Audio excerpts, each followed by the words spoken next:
Bismillahirrahmanirrahim. Assalamu alaikum. Welcome back to your class. And in today's session, we are going to talk about the human lungs. Our lungs, they are very important organ, and we cannot breathe without our lungs. There are two lungs in the human body, and they are present in the thoracic cavity. Thoracic cavity means our chest cavity.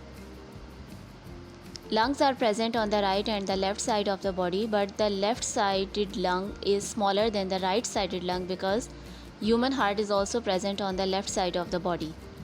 Our lungs are made of alveoli.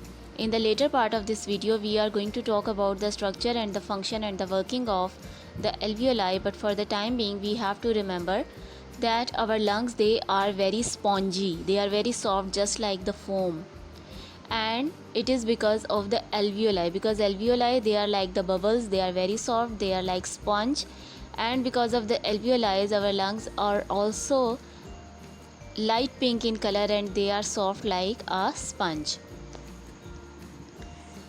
There is a rib cage in our body, in our chest cavity, and the function of this rib cage is to protect our lungs and our heart. There are very delicate muscles between these ribs. They are holding the ribs together. They are called intercostal muscles. And then there is a diaphragm. Diaphragm is basically a very thick sheet of a muscle. It separates our lungs from the stomach. In the later part of this video, I am also going to show you how does our diaphragm work and how does it separate lungs from the stomach and the later part of our body. So first of all, we are going to talk about the structure of the lungs. This is the human respiratory system, and if I zoom it in and you are able to see the human lungs, as I said, they are pinkish in color and they are spongy and they are very soft. If you look at this part of our respiratory system, that is called trachea and bronchi. There are rings on our trachea, and these rings, they prevent our trachea from collapsing or from closing. There are very small hair-like structure present in our trachea and in our bronchi. Just like there are hair in our nose, they trap the dust particle. In the same way, there are very fine hair-like particle. The hair in the nose, they are very large in size, but the hair particle or the cilia that are present in the trachea, they are microscopic in size. And then there are glandular cells. The job of these glandular cells is to produce mucus. Mucus is also present in our nose and it is also found in trachea and bronchi. It works like a glue.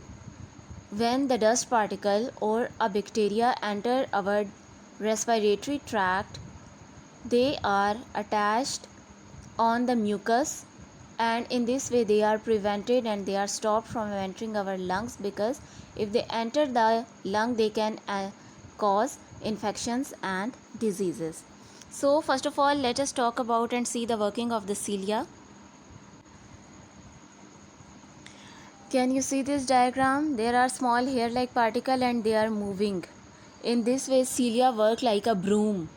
They, whenever the dust particle enter, they start moving and they start sweeping the dust particle towards your throat, where they are swallowed or where they are coughed out. When you cough, the dust particles, they get removed from the body. After the cilia, here is the picture of the alveoli. As you can see, this circular organ or this circular structure is the alveoli. It looks like a grape or like a bubble. It is pink in color because there are number of arteries in our alveoli, and the reason of the arteries and the veins here is because this is the site where oxygen enters our blood and carbon dioxide is removed from it. Our lungs have the blood vessels. As I already told you, they are pinkish in color. It is because of the fact that our lungs are heavily armed, or they are richly supplied with the blood capillaries, and these blood capillaries, they are coming from the pulmonary artery and the pulmonary vein. Pulmonary vein is a blood vessel, and similarly the pulmonary artery is also a blood vessel. The job of these vessels is to take the deoxygenated blood from the body, bring it to the lungs.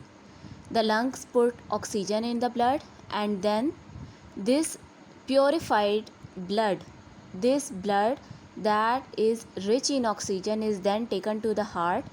The heart pumps it to the all parts of the body.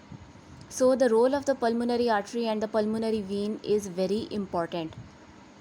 Pulmonary artery, it collects the deoxygenated blood from rest of the body and bring it to the lungs, and lungs add the oxygen in it, and then this blood goes to the pulmonary vein, which takes it to the heart, and then heart sends it to the rest of the body parts where the oxygen is used again.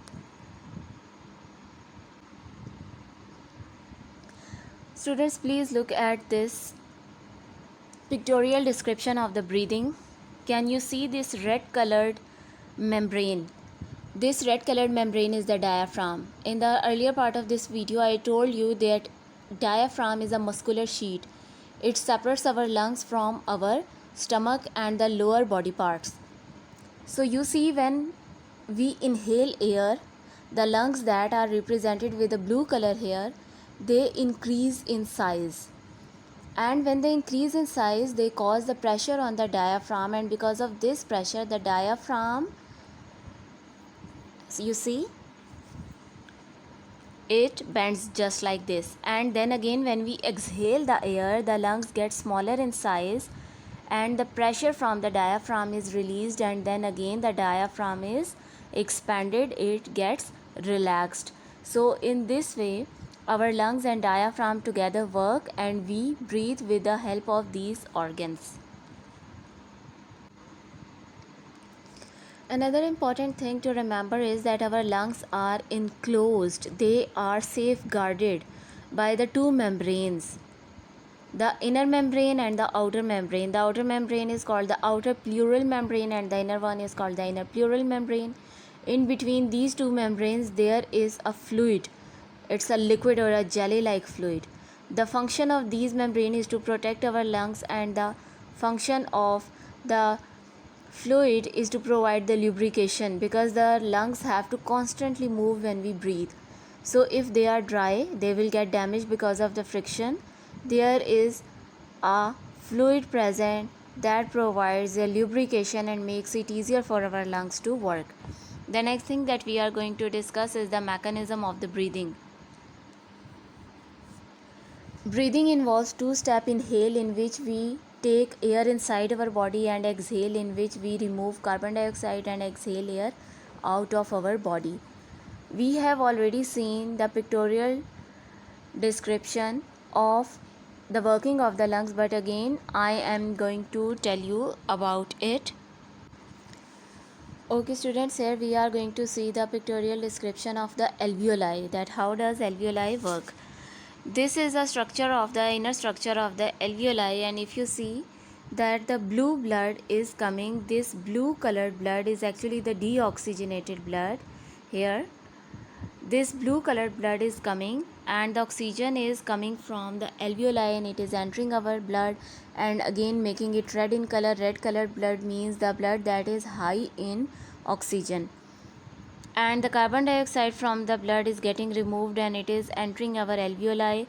Our alveoli say this oxygen will enter in our blood, and the carbon dioxide will be exhaled out. When you when you exhale it, the carbon dioxide and water vapors are removed from your body.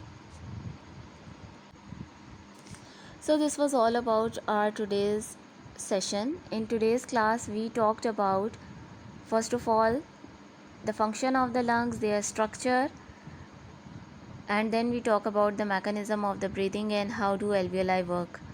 Please go through it carefully, and in case of any question you can ask me. Thank you. Take care.